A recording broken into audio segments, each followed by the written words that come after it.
stunning shade of green he had ever come upon. Close up, her countenance was more than lovely. She was beautiful. Plump red lips revealed white, even teeth as she smiled at him. A genuine one, not the smile of girls at the assemblies who were trying their best to attract the attention of a gentleman. Not that those smiles were ever cast in his direction. As the second son, the spare, he held no status and therefore was of little interest to debutantes and their mammas looking for a splendid match. "May I introduce myself, my lady?" He bowed, his heart still not recovered. With any luck, she did not notice the raspy sound of his voice. At her nod, he cleared his throat and continued. "I am Lord Alex Pemberton's second son." He tried not to say that, but he wanted her to know immediately that he was of no consequence if she were here to snag a duke. Hopefully not. No woman deserved his brother, but least of all this angel. She executed a perfect curtsy. "I am Lady Patience Browning, my lord." He wanted to take her hand and kiss it. Nay, he wanted to grab her and tug her close, cover her mouth with his, run his hands over her sweet curves. What the devil was wrong with him?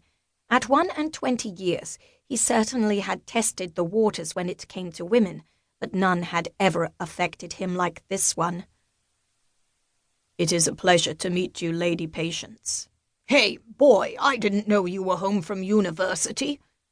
His father, the Duke of Bedford, slapped him on the back so hard he was shoved forward a couple of steps. "Yes, sir, I returned 2 days ago." Alex straightened his jacket and attempted to regain his dignity. The last thing he wanted was for Lady Patience to view him as a boy. "See that you make an appointment with my secretary. I need to go over a few things with you." "Yes, sir." Alex glanced at Lady Patience, who viewed his father with wide eyes. His father, the Duke, tended to make that sort of an impression on people. Mother clapped her hands to gain the group's attention.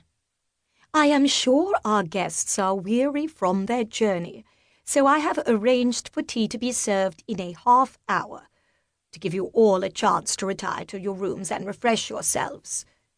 She graced the company with her hostess smile, seldom seen otherwise, as she pulled the cord to have servants assist the guests to their rooms.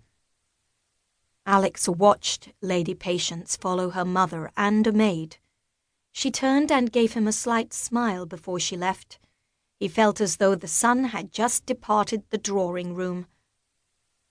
The Duke, as Alex always thought of his father, directed Lady Patience's father to the sideboard for a drink.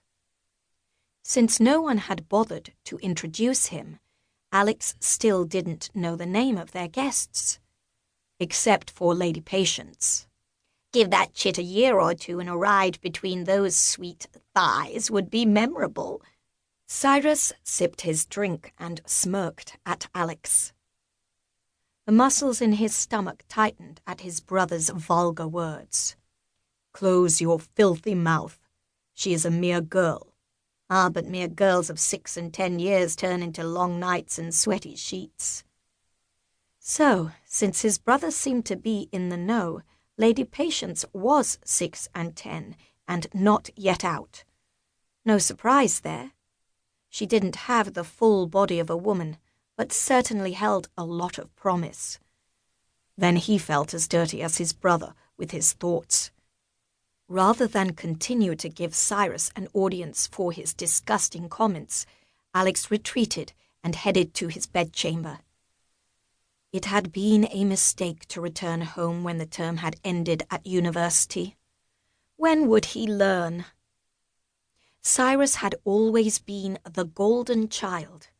Some could accept that position and remain pleasant. Not his brother.